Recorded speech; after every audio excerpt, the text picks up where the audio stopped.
नमस्ते बच्चों, आंकड़ों के प्रबंधन अध्याय के भाग 2 में आपका हार्दिक स्वागत है। भाग 1 में हमने विभिन्न प्रकार के आलेख पढ़े थे, दंडालेख और अन्य प्रकार के आलेख हमने पढ़े थे। भाग 2 में हम उससे आगे की कुछ चीज़ें पढ़ेंगे। सबसे पहले एक चीज़ है, वो है आंकड़ों का संगठन। आंकड़ों का संगठन मतलब कि देखिए, हमें जो आंकड़े मिलते हैं वो असंगठित होते हैं, बोले तो रॉ मटेरियल होता है। यानी कि जिस यथाशीघ्र आंकड़े मिले वैसे वैसे हमने उन्हें एकत्रित करते गए। जैसे कि मान लो हमें क्या है, हम एक दुकान पर बैठे हैं और वहाँ पर विभिन्न प्रकार के ग्राहक आ रहे हैं। मान लो वो क्या है, अलग अलग रुपयों की चीज़ लेके जा रहे हैं। जैसे एक 100 रुपये की ले गए तो हमने लिखा कि 100 रुपये की बिक्री हुई, फिर 50 रुपये की बिक्री हुई। मान लो हम 100 और 50 में बिक्री कर रहे हैं तो फिर 100 की हुई, फिर 50 की हुई, फिर 100 की हुई, फिर 100 की हुई, फिर 50 की हुई। मतलब जैसे जैसे आंकड़े आते जा रहे हैं हम एकत्रित करते जा रहे हैं। उनको हमने कोई उनका प्रबंधन नहीं किया है, उनको कोई अरेंज नहीं किया। ऐसा नहीं किया कि 100 हमारे 7 बार आ गए भाई, 50 हमारे 5 बार आ गए, ऐसा कुछ नहीं किया। जैसे जिस प्रकार से ये यथास्थिति में जैसे आंकड़े आ रहे हैं उसी तरह से उनको एकत्रित करते गए। तो हमें आंकड़े जो शुरू में मिलते हैं वो इस तरह से मिलते हैं। जैसे कि हमने सबसे पहले सबसे पहले हमने जो एग्जाम उदाहरण लिया था, जिसमें कि हमने कहा था कि मान लो आपके क्लास टीचर हैं, वो आपकी औसत ऊंचाई नापना चाह रहे हैं।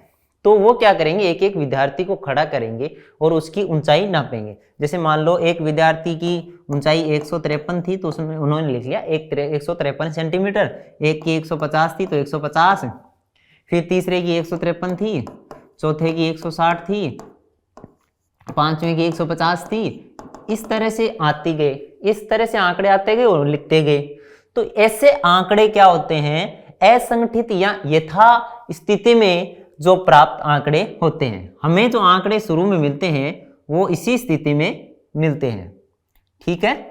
तो उन आंकड़ों को हमें क्या करना होता है, संगठित करना होता है। उन आंकड़ों को क्या है, संगठित या व्यवस्थित करना होता है, जिसके लिए हमें आंकड़ों के संगठन की आवश्यकता पड़ती है।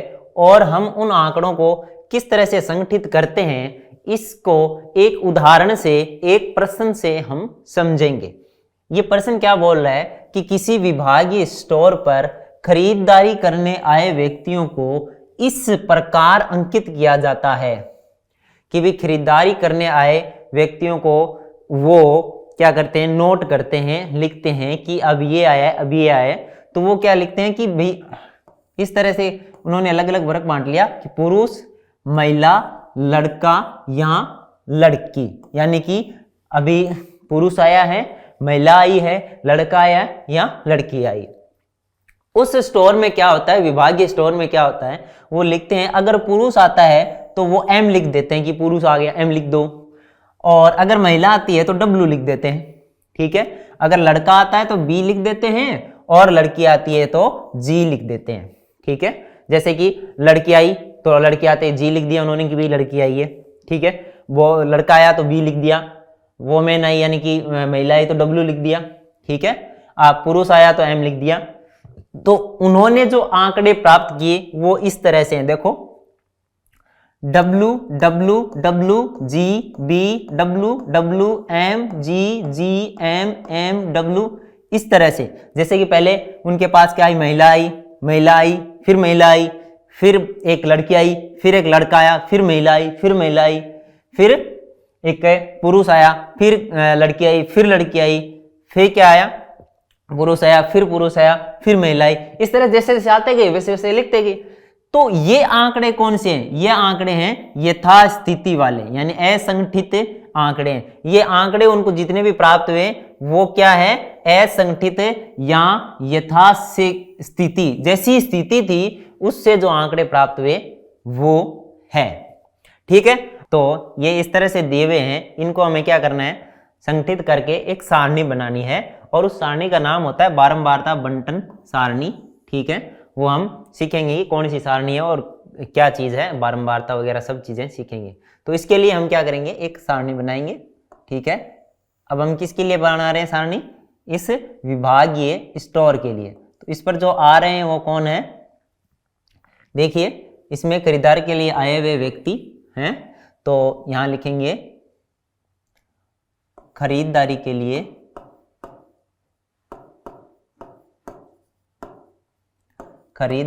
लिए आए व्यक्ति। तो व्यक्तियों में इन्होंने देखा है कि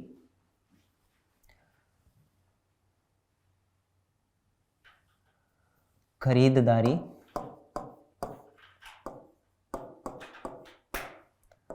तो देखा कि या तो महिला आ रही, महिला यानी कि W, पुरुष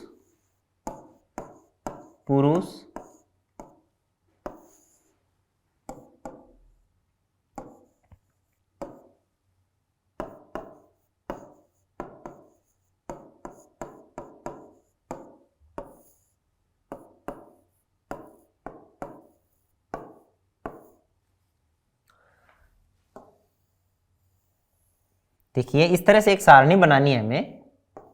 ठीक है, क्या कर रहे हैं हम, उन आंकड़ों को संगठित करने के लिए हम एक सारणी बना रहे हैं। और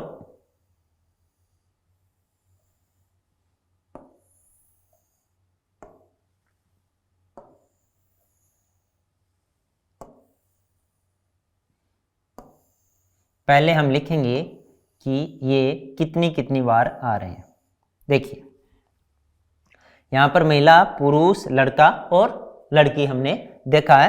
अब देखिए हमें सबसे पहले महिला है, तो हम इसमें देखेंगे कि महिला कितनी बार आ रही है, यानी कि वोमेन W कितनी बार लिखा हुआ है, 1 2 3 4 5 6 7 8 9 10 11 12 13 14 15 16 17 18 19 20 21 22 23 24 25 26 27 और 28। तो हमने यहाँ से गिनकर देखा कि महिलाएं कितनी बार आ रही है, 28 बार महिला आ रही है। तो यहाँ पर हमने लिख दिया 28। ठीक है, ठीक है। अब देखते हैं पुरुष कितनी बार आते हैं। तो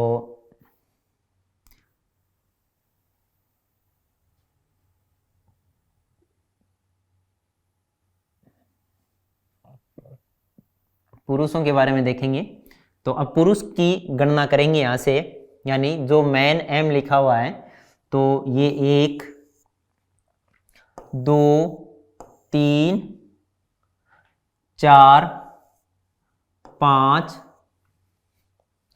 6 7 8 9 10 11 12 13 14 और कहीं पर छूट में आ गया हो, ये यहाँ पर 15। तो पुरुष है वो 15 बार आए हैं। तो इस सारणी में हमने लिख दिया 15। ठीक है, उसके बाद में देखेंगे कि लड़के यानी लड़का कितनी बार आ रहा है।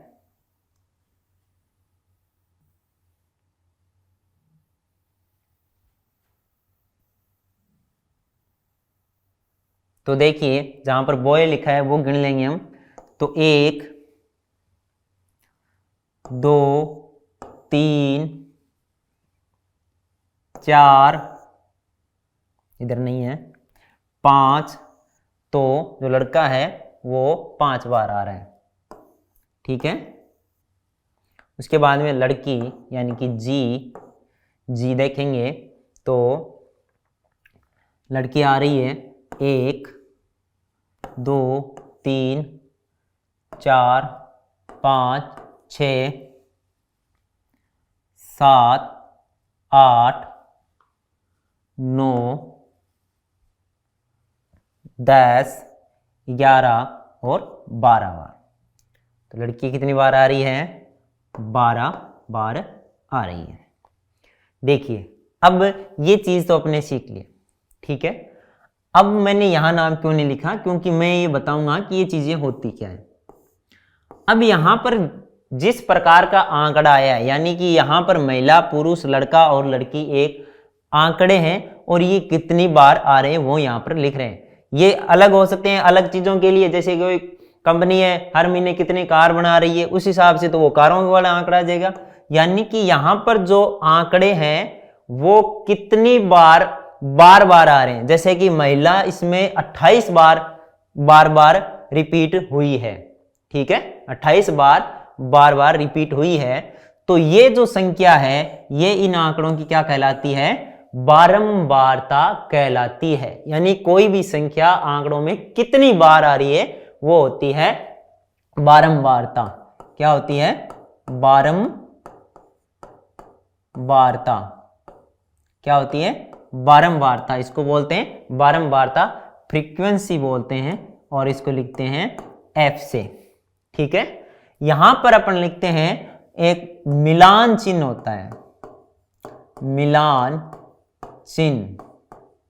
ये क्या चीज होती है? देखिए कोई भी आंकड़ा अगर कितनी बार आता है उससे कुछ चिन्ह से ऐसे दर्शाते हैं। अगर कोई चीज 4 बार आई तो ऐसे लिख देंगे, 1 बार आई तो ऐसे, 3 बार आई तो ऐसे, अगर वो 5 बार आती है तो उसको क्या लिखेंगे? ऐसे 4 करके 5वां डंडा इस तरह से खींच देंगे तो ये 5 है। तो इन संख्याओं को दर्शाने के लिए इस तरह के चिन्ह काम में लिए जाते हैं जिन्हें हम कहते हैं मिलान चिन्ह। जैसे इस 28 के लिए हम मिलान चिन्ह कैसे काम में लेंगे?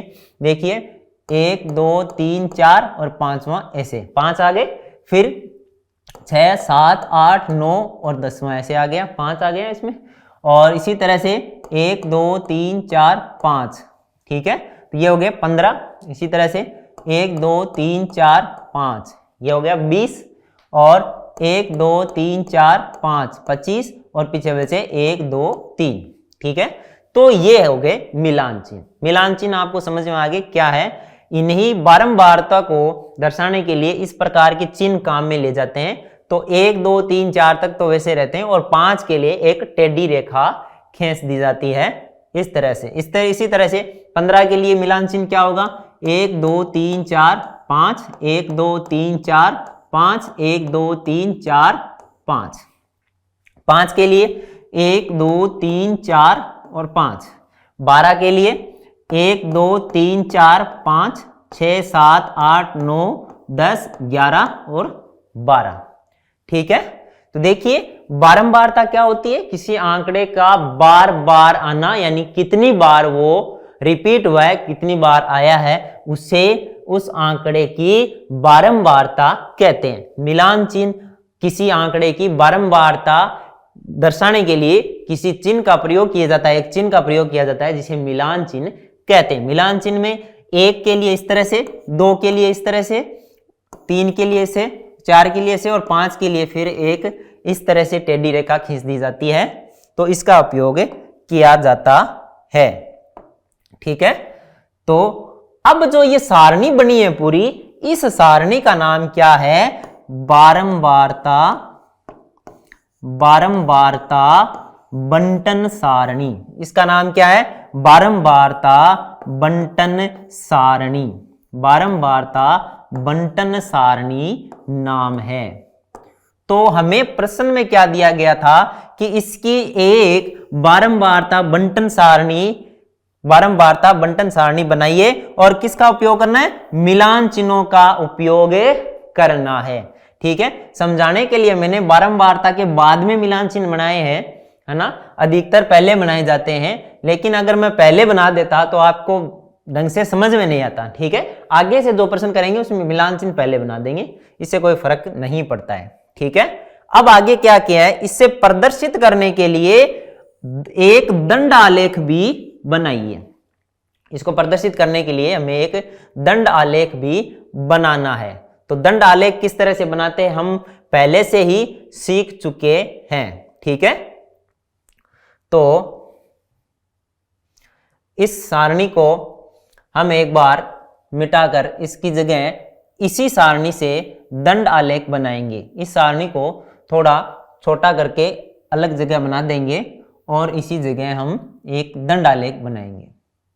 देखिए अपनी जो बारंबारता बंटन सारणी थी, छोटी बना देते हैं इसको, बारंबारता बंटन सारणी थी हमारी थी इस तरह से थी।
ये हमारी बारंबारता बंटन सारणी थी।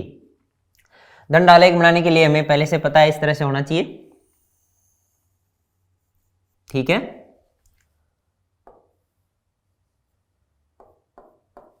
इधर हम लिख देंगे बारंबारता, इधर बारंबारता है इधर, और इधर हो जाएगी व्यक्ति, यानी कि यहां पर महिला, यहां पर पुरुष, यहां पर लड़का और यहां पर लड़की, ठीक है। यहां पर लड़का और यहां पर लड़की।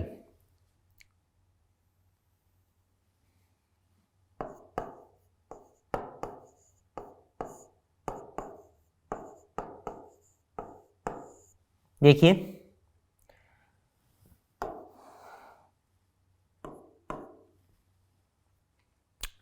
ये हम क्या करते हैं, एक एक से लेंगे, 1 2 3 4 5 6 7 8 9 10 11 12 13 14 15 16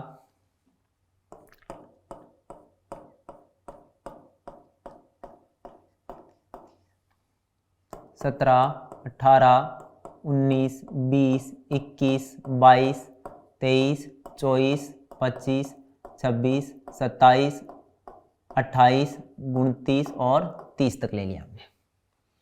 यहाँ पर हमने इनकी बारंबारता ले ली, 1 2 3 4 5 7 8 9 10 30 तक। आप चाहो तो यहाँ से 2 4 6 ऐसे भी ले सकते हो, ठीक है। हमने एक एक लिया है। तो महिला है उसकी बारंबारता है 28 और 28 अपने यहाँ पर है।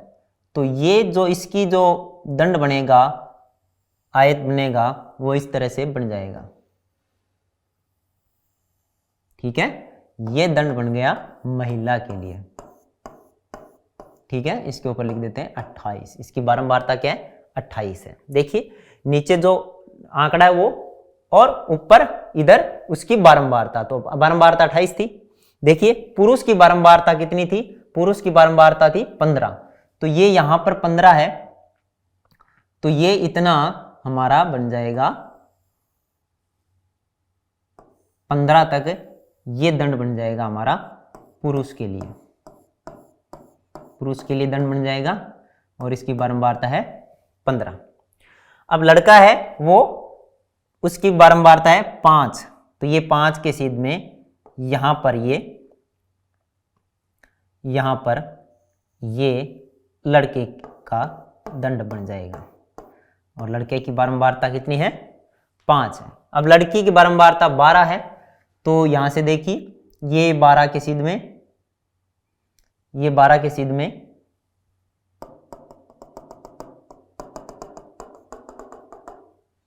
ये 12 के सीध में हमारा लड़की का दंड बन जाएगा।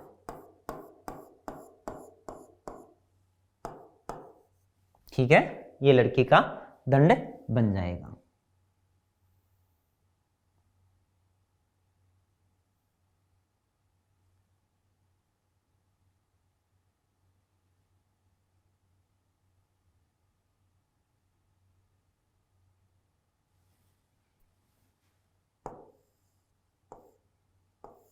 ठीक है, देखिए क्या किया हमने, पहले बारंबारता बंटन सारणी बनाई, उसके बाद में ये जो आंकड़े वो हमने इधर नीचे इधर रख दिए एक्स एक्सिस में, महिला, पुरुष, लड़का और लड़की। ठीक है, ये इधर व्यक्ति है, ठीक है ना, और इधर हमने ऊपर क्या किया, उनकी बारंबारता लिख दी जो यहाँ पर हमारी बारंबारता बंटन सारणी में दी हुई थी। तो महिला जो 28 बार आ रही थी, 28 बारंबारता हो गई उसकी, पुरुष जो 15 बार आता था 15 बारंबारता होगी, तो इनके दंड इस तरह से बन गए और ये इनका बन गया दंड आलेख। ठीक है, ये हमें अच्छी तरीके से समझ में आ गया। अब आगे चलते हैं, वर्गीकृत बारंबारता बंटन किस तरह से करेंगे। देखिए हमने यहां पर बारंबारता का बंटन किया है, लेकिन यहां पर जो आंकड़ा है, यहां पर जो आंकड़ा है वो वर्गीकृत नहीं है। तो वर्गीकृत आंकड़ा किस तरह से बनता है और क्या होता है देखते हैं। देखिए कि आपकी क्लास में कई बार इस तरह से अपन बात करते हैं कि भाई टेस्ट लगा था, उसमें 100 नंबर में से 1 से 10 तक नंबर जो प्राप्त किए हैं वो 5 विद्यार्थी हैं, और 10 से 20 वाले 10 हैं, और 20 से 30 वाले 10 हैं, 30 से 40 वाले 5 है। इस तरह से हमने उनका एक वर्ग बनाया। क्या वर्ग बनाया? कहा कि 0 से 10 वाले 5 है ना। हमने नहीं कहा कि भी 2 के 3 मार्क्स आए हैं, 3 के 5 आए हैं। हमने कहा था 0 से 10 नंबर वाले 5 विद्यार्थी हैं, और 10 से 20 वाले कितने, 10 से 20 वाले 10 विद्यार्थी हैं। इस तरह की बात की। तो हमने ये जो आंकड़ा आया है इसकी बारंबारता बताइए, लेकिन ये आंकड़ा है उसको एक वर्ग में बना दिया, जैसे 0 से 10 10 से 20 इस तरह का एक वर्ग बना दिया। तो ऐसे आंकड़ों को हम बोलते हैं वर्गीकृत आंकड़े, और इनकी जो बारंबारता बंटन अपन करते हैं तो उसको बोलते हैं वर्गीकृत बारंबारता बंटन। ठीक है, इतनी बात अपने अच्छी तरीके से समझ में आ गई होगी। तो देखिए हम इस प्रश्न के द्वारा इसको अच्छे तरीके से समझेंगे। प्रश्न क्या है, किसी फैक्ट्री के 30 श्रमिकों की, कितने श्रमिक है, कुल कितने हैं, 30 श्रमिक है, उनकी साप्ताहिक मजदूरी है रुपयों में, जो हमें दी हुई है। ये कैसे आंकड़े हैं हमारे पास, यथास्थिति वाले आंकड़े हैं, असंगठित आंकड़े हैं। इनको क्या करना है, मिलान चिन्हों का प्रयोग करना है। किसके लिए, बारंबारता के लिए। ठीक है, प्रयोग करते हुए अंतरालों 800, 810, 810, 820, यानी कि हमने जो वर्ग बनाया था, जैसे शुरुआत में मैंने समझाने के लिए आपको बनाया था 0 से 10, 10 से 20, उसी तरह से क्या है, इसको वर्ग या अंतराल दोनों बोलते हैं। ठीक है, तो ये अंतराल बनाने हैं 800 से 810, 810 से 820, इस तरह का अंतराल बनाकर आप उन वर्गों में इनकी एक बारंबारता सारणी बनाइए। तो इस प्रश्न से हम बारंबारता सारणी भी बनाएंगे, और उसमें जो वर्ग या अंतराल है, अंतराल का दूसरा नाम वर्ग भी है, वर्ग या अंतराल है, उसमें किसको क्या क्या बोलते हैं वो भी सीखेंगे। चलिए देखते हैं इसमें किस तरह से हम सारणी बनाएंगे। सबसे पहले इधर हम क्या करेंगे, सबसे पहले हम यहां लिखेंगे वर्ग या दूसरा नाम जिसका है अंतराल। ठीक है, उसके बाद में क्या लिखेंगे, उसके बाद में मिलान चिन्ह, यानी कितनी जो आ रही है बारंबारता, उसके बाद में बारंबारता लिख देंगे।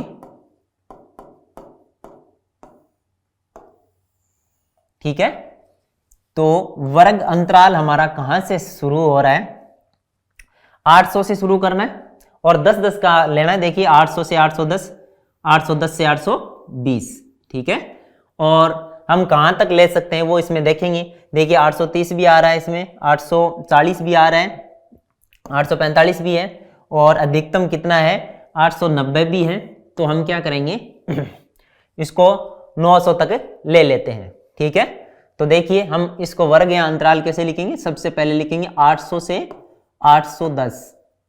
ठीक है, ये देखिए ये एक क्या है, वर्ग या अंतराल है। उसके बाद में 810 से 820, उसके बाद में 820 से 830, उसके बाद में 830 से 840, उसके बाद में 840 से 850, उसके बाद में 850 से 860, उसके बाद में 860 से 870, उसके बाद में 870 से 880, उसके बाद में 880 से 890, उसके बाद में 890 से 900।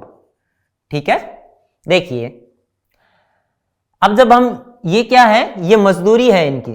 ठीक है, जो वर्ग अंतराल हम बना रहे हैं वह मजदूरी का वर्ग अंतराल बना रहे हैं, यानी हम देख रहे हैं कि 800 से 810 के बीच में कितने मजदूरों की मजदूरी है। अब इसमें गिनते समय में ध्यान रखना है कि जब हमने देखिए यहां पर भी 810 ले लिया, यहां पर भी 810 ले लिया, अब हमारे समझ में नहीं आएगा कि जिसकी मजदूरी 810 रुपए है वो इसमें रखेंगे या इसमें रखेंगे। तो ध्यान रखना जब भी हम गिनेंगे तो ये 800 से 810 है, तो इसको 800 को तो शामिल करेंगे लेकिन 810 को नहीं करेंगे, क्यों 810 को आगे वाले में शामिल करेंगे। तो देखिए गिनते हैं 800 से 810 तक कितने लोगों की मजदूरी है।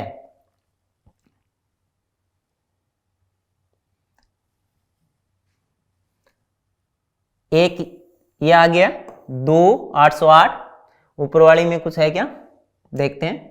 ऊपर वाले में एक भी ऐसा नहीं है जिसकी 810 तक हो, ये 810 है, ये आगे वाले में लेंगे, इसमें नहीं लेंगे। एक आ गया, 2 आ गए 808, उसके बाद में नहीं है इसमें, और ये तीसरा आ गया 806। तो 3 मजदूर ऐसे हैं जिनकी 800 से 810 के बीच में मजदूरी है। तो ये 800, ये कितने आ गए, 3 मजदूर आ गए। तो मिलान चिन्ह क्या आएगा, ये लीजिए इनका मिलान चिन्ह। अब देखिए 810 से 820 के बीच में, तो देखिए 1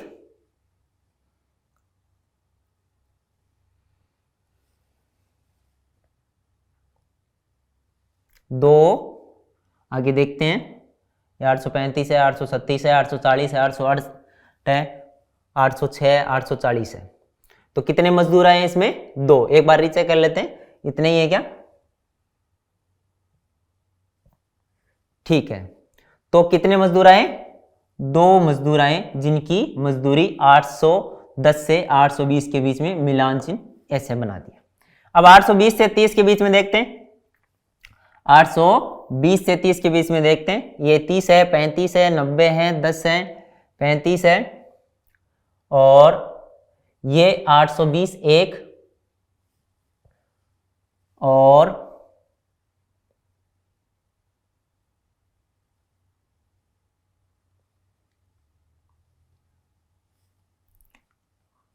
नहीं है, सिर्फ एक मजदूर है जिसकी 820 से 830 के बीच में है। दोबारा रीचेक कर लेते हैं, ठीक है।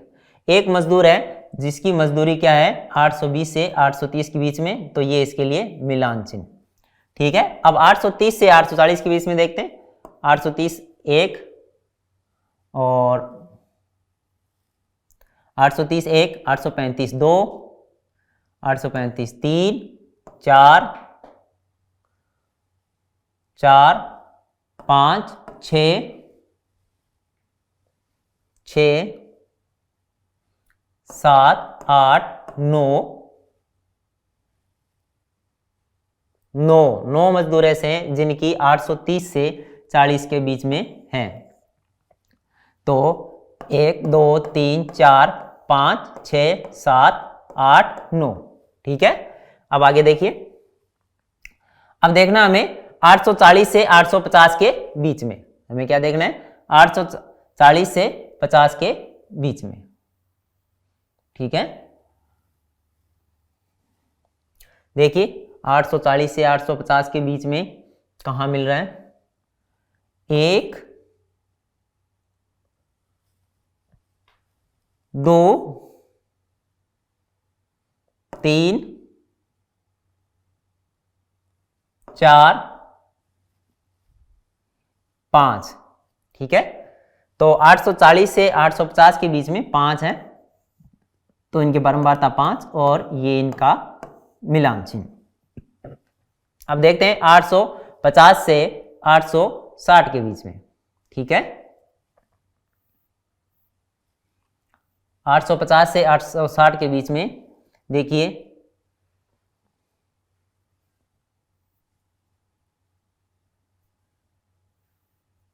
आठ सौ 50 से 860 के बीच में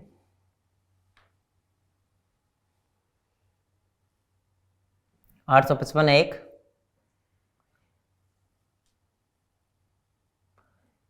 एक ही है। ठीक है, तो ये एक मजदूर है और इसका मिलान चिन्ह ये 1। ठीक है, अगर हम में से कुछ गिनती छूट जाएगी तो यहाँ पर जो कुल हम मिलाएंगे वो 30 नहीं होंगे, क्योंकि 30 मजदूर दिए हुए हैं ना। तो 860 से 70 के बीच में कितने हैं, 860 से 70 के बीच में कितने हैं, 1,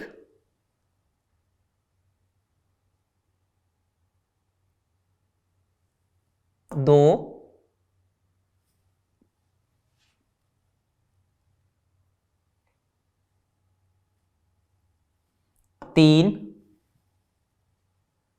3 मजदूर 860 से 70 के बीच में है, 1, 2, 3। अब 70 से 80 देखते हैं।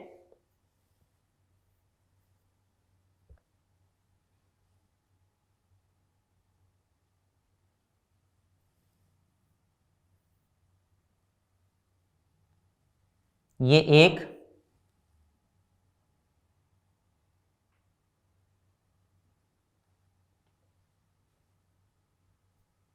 एक ही मजदूर मिल रहा है। दोबारा रीचेक करते हैं इसको।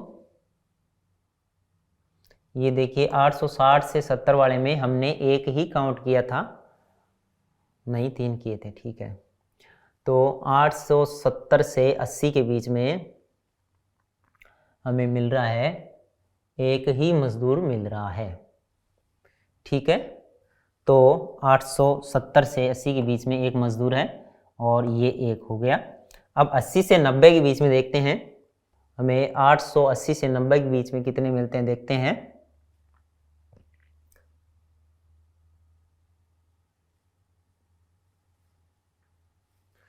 आठ सौ 80 से 90 के बीच में देखते हैं कितने मिलते हैं, 1। ठीक है, और 1 ही मिला है। ठीक है, 880 से 90 के बीच में एक मजदूर है, तो ये इसका मिलान चिन्ह। अब 890 और 900 के बीच में देखते हैं, 1,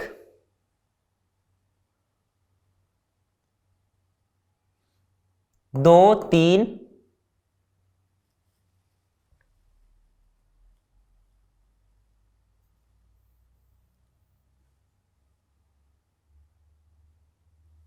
4।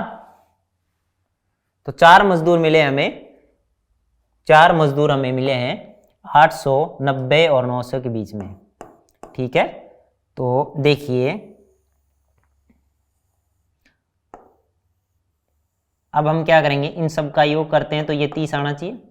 देखिए 3, 2, 5, 1, 6, 6 और 9 15, 6 और 9 15, 15 और 5 20, 20 और 1 21, 21 3 21 और 3 24, 24 और 25 26, 26 और 4 30, योग कितना हो गया 30। ये देखिए पूरे 30 मजदूर हो गए और उनकी सबकी मजदूरी पता चल गई। हमें क्या पता चला इससे कि 800 से 810 के बीच में 3 मजदूर हैं जो इनकी मजदूरी है, और 810 से 820 के बीच में 2 हैं, और 820 से 30 1 है, 30 से 40 9 है, 840 से 50 5 है, 850 से 60 1 है, 60 से 70 3 है, इसी तरह से 70 80 1 है, 80 से 90 1 है, 890 से 900 क्या है 1 है। तो हमें पूछा गया था कि इसकी बारंबारता सारणी बनाइए मिलान चिन्ह का प्रयोग करते हुए। देखिए ये बारंबारता सारणी, बारंबारता बंटन सारणी किसकी है? अंतराल या वर्ग के साथ जो आंकड़ा होता है उसकी है। ठीक है, अब इसमें से हम बहुत सारी चीजें सीखेंगे।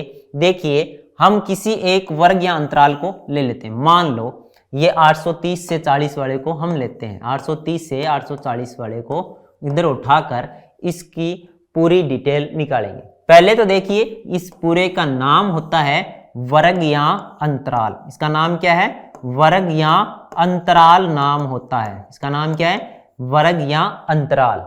अब इसमें जो ये 830 है, 830 और 840 इन दोनों को बोलते हैं वर्ग सीमा। 830 है यानी जो पहले वाला है नीचे वाला, तो इसको बोलते हैं निम्न वर्ग सीमा। क्या बोलते हैं? निम्न वर्ग सीमा। और जो 840 है इसको बोलते हैं उच्च वर्ग सीमा। इसको क्या बोलते हैं? उच्च वर्ग सीमा बोलते हैं।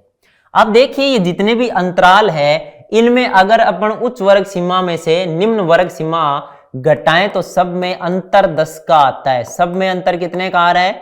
10 का अंतर आ रहा है। तो इस अंतर को इस वर्ग या अंतराल का क्या बोलते हैं? अंतर बोलते हैं। ठीक है, आगे चलिए। आगे हम कुछ महत्वपूर्ण शब्दों को परिभाषित करेंगे। देखिए जो अंतर है इनका, उच्च वर्ग सीमा और निम्न वर्ग सीमा का जो अंतर है उसको हम बोलते हैं माप या अंतराल की चौड़ाई। क्या बोलते हैं? माप या अंतराल की चौड़ाई बोलते हैं। किसको बोलते हैं? उच्च वर्ग सीमा और निम्न वर्ग सीमा के अंतर को। देखिए हमने पहले सीख लिया है बारंबारता, किसी आंकड़े की बार बार आना, जितनी बार वो आया है, जितनी बार वो रिपीट हुआ है, जिसकी पुनरावृत्ति जितनी बार हुई है वो बारंबारता है। बारंबारता क्या है? किसी आंकड़े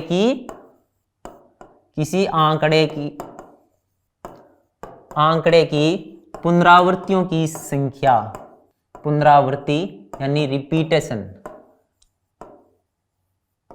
रिपीटेशन की संख्या। यानी कि जिस तरह से हमने जो स्टोर वाला एग्जाम्पल लिया था उसी तरह से उनकी जो आंकड़ों की पुनरावृत्ति होती है उसको हम बोलते हैं बारंबारता। बारंबारता बंटन सारणी आंकड़ों की जो बारंबारता के साथ में जो संगठन है यानी कि उसका प्रबंधन है उसको हम बारंबारता बंटन सारणी कहते हैं। ये हम पहले ही पढ़ चुके हैं। वर्ग या अंतराल क्या होता है? जो वर्गीकृत आंकड़े हैं उनमें जो ये वाला है वर्ग है इसी को हम बोले वर्ग या अंतराल बोलेंगे। ठीक है, अब आगे देखिए शब्द है निम्न वर्ग सीमा। जो वर्ग या अंतराल है उसका जो निम्नतम संख्या है यानी जो पहली संख्या है, जिस तरह जैसे कि अभी इसमें हमने पढ़ा था 830 840 850, तो इसमें ये वाली निम्न वर्ग सीमा है, ये वाली इसमें निम्न वर्ग सीमा है। उच्च वर्ग सीमा ये आगे वाली होती है, वो उच्च वर्ग सीमा होती है। यानी कि किसी वर्ग की जो अधिकतम संख्या है यानी अधिकतम उसमें आ सकता है वो होती है उच्च वर्ग सीमा, और निम्नतम जो आ सकता है वो होता है निम्न वर्ग सीमा। चौड़ाई या माप क्या होता है? चौड़ाई होता है उच्च वर्ग सीमा में से हम घटा देते हैं निम्न वर्ग सीमा घटा देते हैं तो वो होती है वो होती है उस वर्ग या अंतराल की चौड़ाई अथवा माप। ठीक है, हमें ये बारंबारता बंटन सारणी हमने सीधे आंकड़ों की भी सीख ली और उसके साथ साथ में वर्गीकृत जिनका वर्ग या अंतराल बनाया हुआ है उनकी भी सीख ली। क्या? बारंबारता बंटन सारणी बनानी। अब आगे चलिए, आगे है एक विभिन्नता के साथ दंड बनाना। विभिन्नता के साथ दंड बनाना मतलब कि ऐसा दंड बनाना जिसमें जो आंकड़े हैं वो वर्गीकृत होंगे, यानी कि आंकड़े हमारे वर्ग या अंतराल के रूप में लिए जाएंगे। ठीक है, और उसका हमें बनाना है क्या? दंड आलेख बनाना है। पहले हमने सीखा था जो स्टोर वाला जो उदाहरण था उसमें हमने सीधा ही दंड बनाया था और इसमें वर्गीकृत करके दंड बनाएंगे। आंकड़े वही दिए हुए हैं पहले वाले जो मजदूरों वाले हैं। ठीक है, और उसका हमें क्या बनाना है? एक दंड आलेख बनाना है। तो हम क्या करेंगे, जो ये सारणी है वो हम ये की ये ले लेंगे। ठीक है, क्योंकि इसी के लिए हमें क्या बनाना है? दंड आलेख बनाना है। तो देखिए वर्ग या अंतराल यहां पर ले लेते हैं, वर्ग या अंतराल यहां पर ले लेते हैं पहले वाला ही 800 से 810।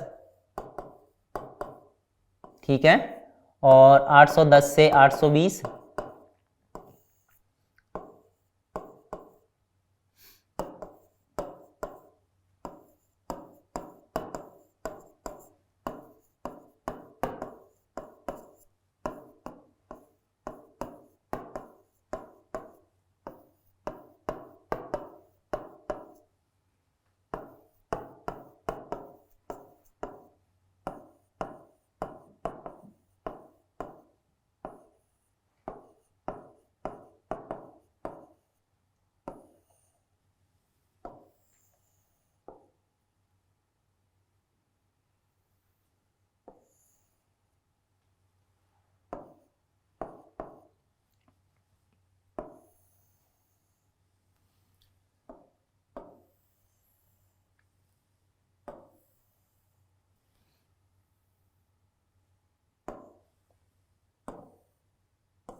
यहां पर बारंबारता या मजदूरों की संख्या, बारंबारता यहां पर मिलान चिन्ह। ठीक है, तो उसी से हम लेंगे, उसी सारणी से पूरा ले लेंगे क्योंकि आंकड़े वो के वो दिए हुए हैं हमें। ठीक है, हमें बार बार गिनने की जरूरत इसमें नहीं पड़ेगी। ठीक है, तो उसके हिसाब से हम क्या करेंगे, इधर एक दंड आलेख बना देंगे। इसमें क्या लेंगे हम? इसमें इधर तो लेंगे क्या? इधर हम लेंगे, देखिए ये 810। ठीक है, और ये लेंगे 820, ये लेंगे 830, ये 840, ये 850, ये 860, ये 870, ये 880, ये 890, ये 900। ठीक है, इधर लेंगे मजदूरों की संख्या। इधर क्या लेंगे? मजदूरों की संख्या, यानी उनकी जो बारंबारता है ना, उधर मजदूरों की संख्या।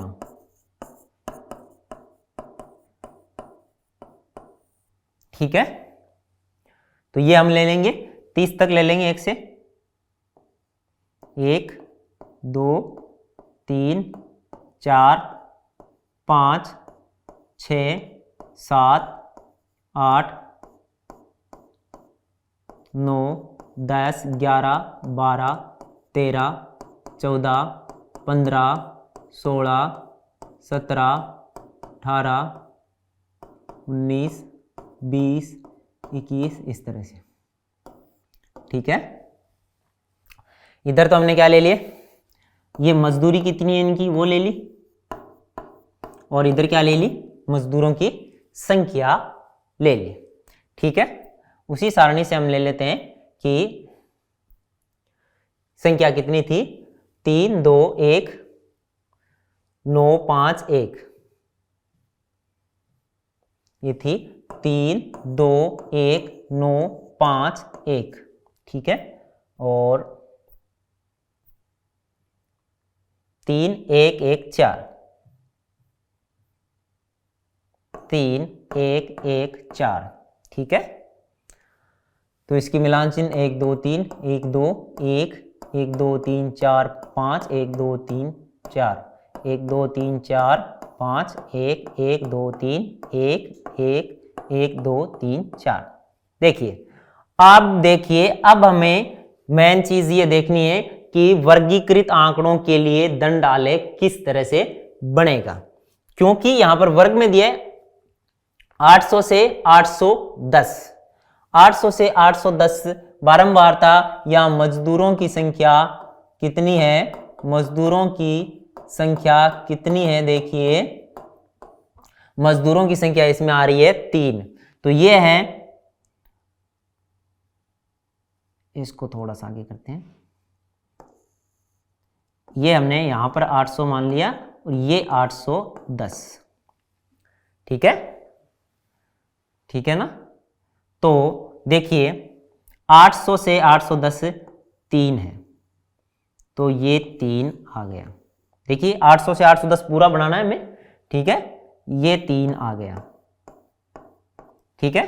अब देखिए 810 से 820 तक है 2 है, तो 820 तक 2, ये 2, ठीक है, ये बन गया, ठीक है। फिर 820 से 830 तक फिर से 1 है, तो 820 से 830 तक 1 है, तो ये 820 से 830 तक इस तरह से बन गया। अब 830 से 840 तक 9 है, तो यहां तक 9 है, तो ये इस तरह से बन जाएगा, ठीक है, इस तरह से बन जाएगा, ठीक है। अब 840 से 850 तक 5 है, तो ये 5 के सीध में देखिए 840 से 850 तक, ये देखिए ये बन जाएगा 840 से 850 तक, ठीक है। अब देखिए 850 से 860 तक कितने हैं, 1 है, ठीक है, तो ये 1 की सीध में, ये 1 की सीध में यहां पर ये बन जाएगा, ठीक है। अब देखिए 860 से 870 के बीच में 3 है, ठीक है, तो ये 3 की सीध में यहां पर इस तरह से ग्राफ बन जाएगा, ये दंड बन जाएगा इस तरह से। अब 870 से 880 1 है, तो ये इस तरह से 1 बन जाएगा, ठीक है। और 880 से 90 भी 1 है, तो ये इस तरह से आगे आ जाएगा, ठीक है। और 890 से 900 तक 4 है, तो ये 4 की सीध में यहां तक बन जाएगा, ठीक है। देखिए ये दंड आरेख इस तरह से बनेगा, ठीक है। ये क्या है, एक दूसरे के चिपका रहेगा। पहले हम दंड आलेख जो बनाते थे, जो सीधे वर्ग अवर्गीकृत के लिए बनाते थे, वो इस तरह से था, ठीक है। और इसमें अंतर क्या है, क्योंकि ये लगातार चल रहा है अंतराल में, तो लगातार चल रहा है, तो ये इस तरह का ग्राफ बनता है, ठीक है, इतना अंतर है बस। और क्या करना है, क्योंकि यहां पर जो यहां वाला जो आंकड़ा है वो सारा वर्गीकृत है, इसलिए हमें इसको लगातार वर्ग के आधार पर बनाना पड़ता है। तो इस तरह से हमने सीख लिया किस तरह से वर्गीकृत जो आंकड़े होते हैं उनके लिए बारंबारता बंटन सारणी किस तरह से बनाते हैं, और उसके साथ साथ एक दंड आलेख भी वर्गीकृत आंकड़ों का किस तरह से बनाते हैं। आगे चलिए, आगे है वृत्त आलेख। वृत्त आलेख, इसका दूसरा नाम पाई चार्ट भी है। इसका दूसरा नाम क्या है? पाई चार्ट भी है। देखिए इसमें क्या करते हैं, एक वृत्त के रूप में आंकड़ों को दर्शाते हैं और उसमें विभिन्न प्रकार के आंकड़े हैं, वो कैसे दर्शाते हैं कि उसके अलग अलग भाग कर देते हैं। दो उदाहरण मेरे सामने हैं, जैसे ये और ये। इसमें क्या है, एक बच्चा पूरे दिन कैसे व्यतीत करता है वो है, जैसे कि उसने इतना भाग सोने में व्यतीत किया 8 घंटे, इतने भाग को उन्होंने किया। ये पूरे 24 घंटों को एक वृत्त में बांट दिया और कहा कि ये इतना भाग है, इसका 1/3 है, तो इसका वो 8 घंटे इसमें सोने में बिता रहा है। उसके बाद में 4 घंटे का इतना भाग है, वो उसने किस में बिता दिया? होमवर्क करने में बिता दिया। किसमें बिता दिया?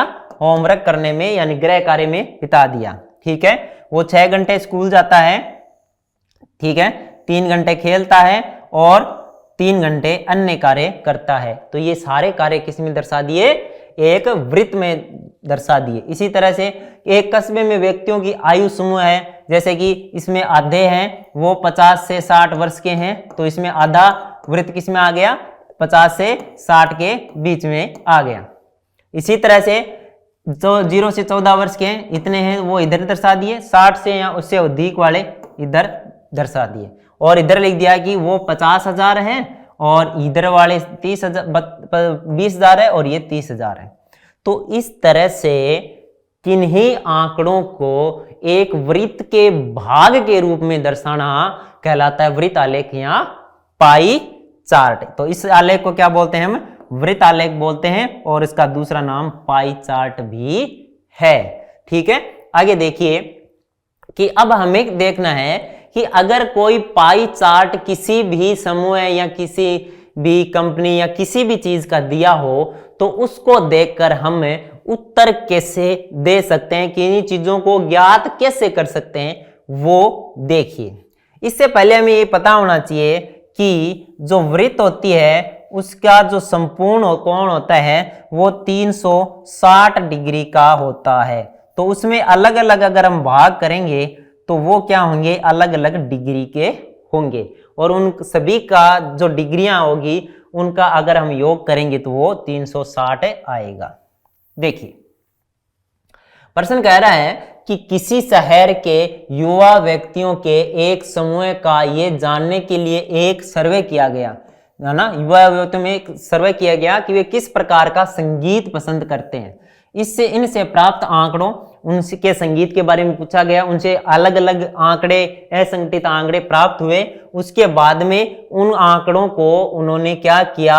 इस पाई चार्ट में दर्शा दिया। ये जो पाई चार्ट हमें दिखाया हुआ है इसमें दर्शा दिया। ठीक है, अब हमें ये पाई चार्ट पहले से आंकड़ों को प्रबंधित करके दिया हुआ है, तो हमें इन 3 प्रश्नों का उत्तर देना है। ठीक है, तो हमें पहला प्रश्न ये पूछा गया है कि पहला प्रश्न हमें ये पूछा गया है कि यदि 20 व्यक्ति शास्त्रीय संगीत पसंद करते हैं तो कुल कितने युवा व्यक्तियों का सर्वे किया गया था। देखिए पहले तो इसको ध्यान से देखते हैं। देखिए इसका ये वाला भाग है, इसमें 40% आता है ये भाग, और ये 40% मनोरंजक है, मनोरंजन को पसंद करने वाले। ठीक है, उपशास्त्रीय पसंद करने वाले 20% है और शास्त्रीय को पसंद करने वाले 10% है और लोक को पसंद करने वाले 30% है। ठीक है, अब हमें कहा गया 20 व्यक्ति शास्त्रीय संगीत पसंद करते हैं, यानी शास्त्रीय संगीत पसंद करने वाले टोटल कितने हैं? 10%, यानी 100 में से 10 है। और ये पूछ रहे हैं, ये कह रहा है कि 20 हैं तो टोटल कितने का किया। तो हमें क्या करना है? 100% में से 100 में से 10 लोग क्या करते हैं? 100 में से 10 लोग शास्त्रीय संगीत पसंद करते हैं। तो अगर यही 20 लोग हुए, अगर 10 लोग शास्त्रीय संगीत पसंद करते हैं तो कुल कितने लोग होंगे? 100, यानी 100 में से 10 करते हैं। ठीक है, एक एक नियम हमें अच्छी तरीके से याद है। तो अगर एक व्यक्ति करता तो 100/10, ठीक है, ठीक है ना, कितने आते हैं? अगर यही 20 व्यक्ति शास्त्रीय संगीत पसंद करते हैं तो 100/10 गुणा 20 हो जाएगा, यानी 10 0 से 0 कटा, उत्तर आया 200।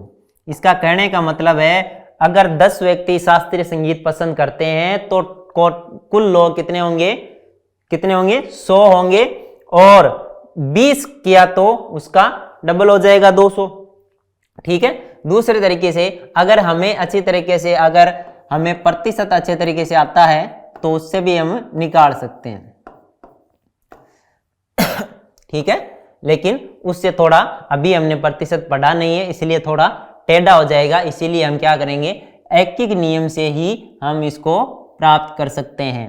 प्रतिशत का मतलब होता है 100 में से, तो 100 में से 10 व्यक्ति अगर पसंद करते हैं तो कुल लोग होते हैं 100। ठीक है, अगर एक व्यक्ति पसंद करता है तो कुल व्यक्ति होंगे 100/10, यानी कि 10 व्यक्ति हो जाएंगे कुल।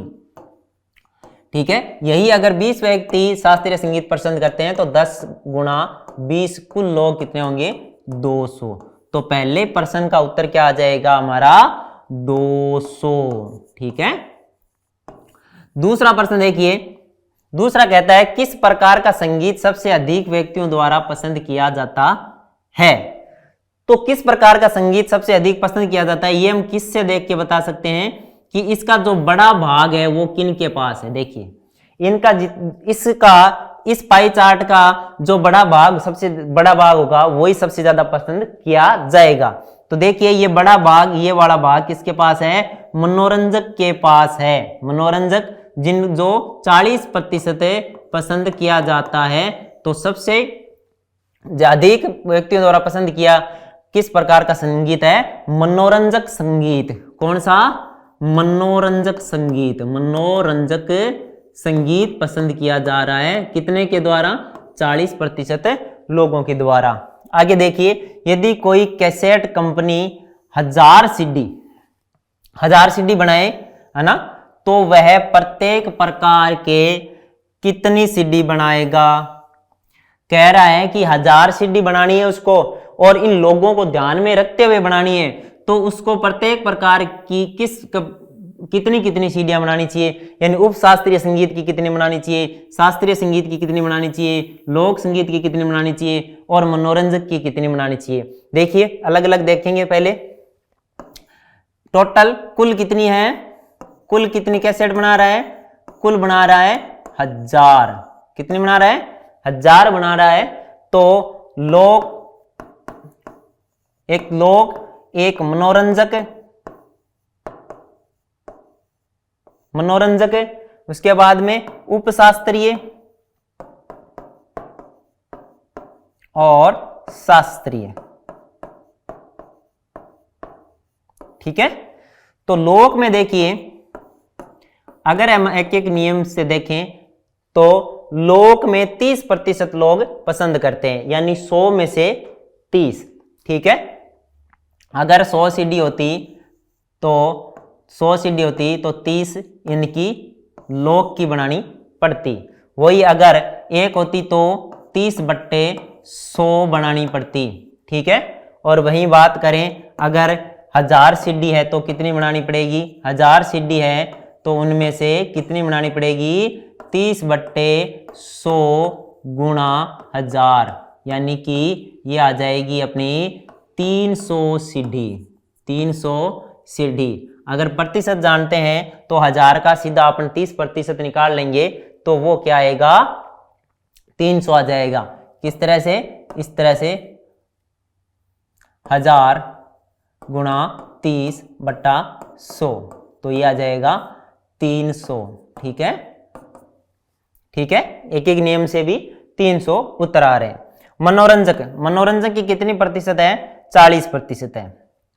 तो यहां तो 40,000 का 40%, यहाँ एक एक नियम से क्या आ जाएगा? एक एक नियम से यही 100 की जगह यहाँ पर 40 आ जाएगा, और एक यहाँ पर 40/100 आएगा, और 1000 से गुणा करेंगे तो इतना आएगा 40/100 गुणा 1000। ठीक है, 40/100 गुणा 1000। ठीक है, 2 0 से 2 0 जाएंगे तो ये आ जाएगा 400 सीढ़ी। 400 सीढ़ी मनोरंजक की बनाएगी कंपनी।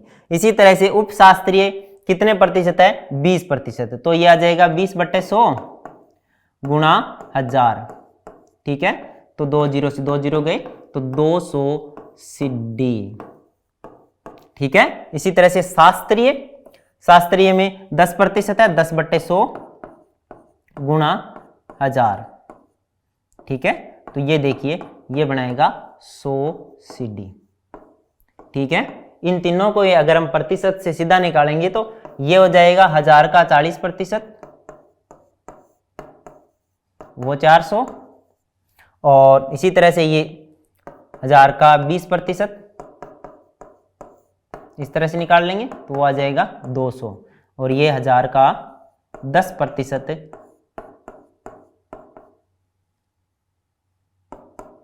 100।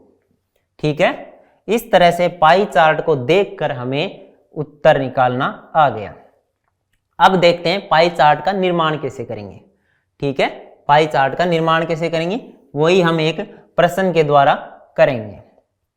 ठीक है, देखिए 360 व्यक्तियों का दिया हुआ है। 360 व्यक्तियों में से अलग अलग चीजें दी हुई है कि 3 ऋतुओं वर्षा, सर्दी और गर्मी में से अपनी मनपसंद ऋतु बता रहे हैं अलग अलग। तो देखिए कि ग्रीष्म ऋतु कितने लोग बता रहे हैं? 90। वर्षा ऋतु को अपनी मनपसंद कितने बता रहे हैं? 120। और शीत ऋतु को अपनी पसंदीदा ऋतु कितने बता रहे हैं? 150। 90, 120 और 150। तो इसका हमें सबसे पहले पाई चार्ट बनाना है। ठीक है, उससे पहले ये प्रश्न है किस ऋतु को सबसे अधिक मत मिले हैं? तो सबसे अधिक किन लोगों ने दिए? तो शीत ऋतु ने दिए। तो इसका उत्तर तो सीधा आ जाएगा शीत ऋतु। ठीक है, इसका उत्तर तो सीधा आ जाएगा शीत ऋतु। उसके बाद में प्रत्येक त्रिज्य खंड का केंद्रीय कोण ज्ञात कीजिए और इस सूचना को दर्शाने के लिए एक पाई चार्ट बनाइए। ठीक है, तो पाई चार्ट बनाएंगे उससे पहले ये कोण बनाएंगे सबके लिए। देखिए हमने कहा था कि पाई चार्ट में ये जो वर्क बनेगी इसका कुल कोण होगा 360 डिग्री। ठीक है, तो अब देखिए जो 360 व्यक्ति हैं उनको 360 डिग्री में बदलना पड़ेगा। यानी कि जो 360 व्यक्ति हैं उनको हमने माना कि 360 डिग्री के बराबर है। तो इसके जितने भी भाग होंगे वो भी डिग्री के भी उतने भाग माने जाएंगे। और इसका एक अगर सूत्र अपन देखें तो सूत्र की तरह देखें तो अगर कुल जो कोई भी वस्तु दी है, ठीक है, कुल वस्तु जो भी दी है या कोई भी चीज है उसका जितना भी भाग आएगा जैसे 1/4 जो भी है उसको हम 360 डिग्री से गुणा करेंगे और उसमें डिग्री में बदल लेंगे। देखिए कैसे, यहां पर व्यक्ति पहले में 90 है, 120 है और 150 है। ठीक है, अब इनका क्या करेंगे, इनकी डिग्री या कोण में बदल लेंगे इसको। कितने डिग्री का कोण बनेगा देखिए, क्योंकि हम पाई चार्ट बना रहे हैं, पाई चार्ट में हम क्या करेंगे कोण से ही काम लेंगे। ठीक है, देखिए ये 360 का कितना भाग है? 360 डिग्री वाला नहीं, 360 लोग है उनका, तो 90/360 इसका ये भाग हो जाएगा इसका। ठीक है, और गुणा कर देंगे 360 डिग्री से। ठीक है, तो ये देखिए 360 से 360 कट गया तो ये 90 डिग्री आ गया। ठीक है, इसी तरह से 120/360 लोग, ये देखिए 120 लोग थे और नीचे कुल लोगों की संख्या लिखनी है। ऊपर जितने लोग इसको बता रहे हैं यानी कि यहां पर ये आ गया ग्रीष्म, ये ग्रीष्म वाले लोग, और ये आ गए वर्षा वाले लोग, और ये आ गए शीत ऋतु वाले लोग। ठीक है, ये आ गए शीत ऋतु वाले लोग। देखिए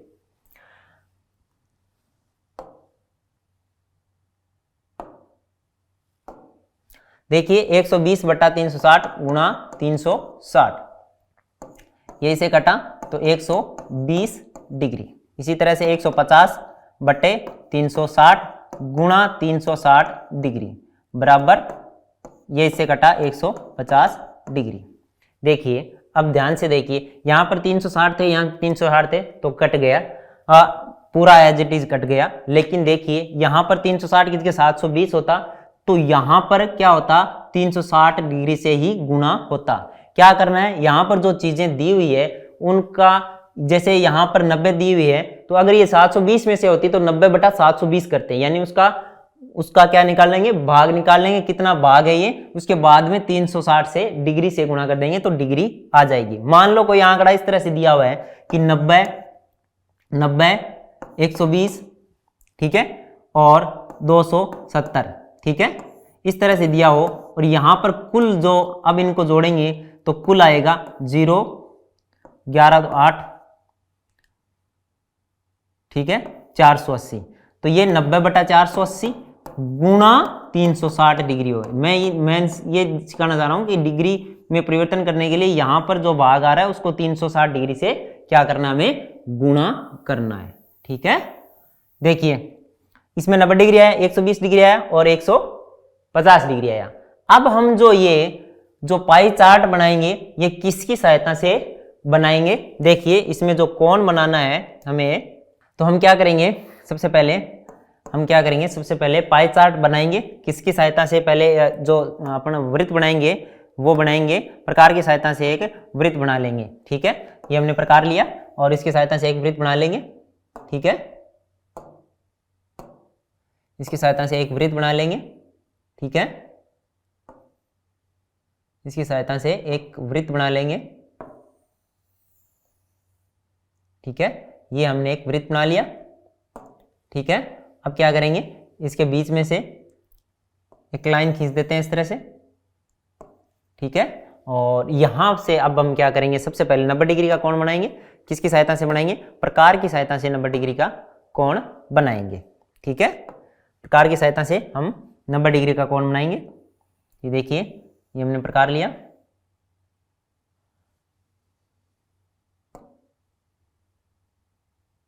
ठीक है, और ये 90 डिग्री,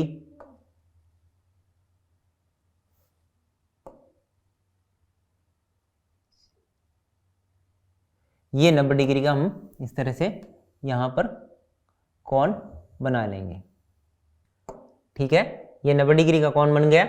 और ये क्या हुए, 90 लोग हो गए, 90 लोग जो क्या करते हैं, ग्रीष्म ऋतु को पसंद करते हैं, ये 90 डिग्री और ये ग्रीष्म ऋतु को पसंद करने वाले 90 लोग हैं। अब देखिए आगे बनाएंगे 120 डिग्री का, जिस तरह से मैंने चांदे का उपयोग किया था उसी तरह से आप यहाँ पर चांदे का उपयोग करोगे तो लगभग यहाँ से ये 120 डिग्री में आपका क्या आ जाएगा,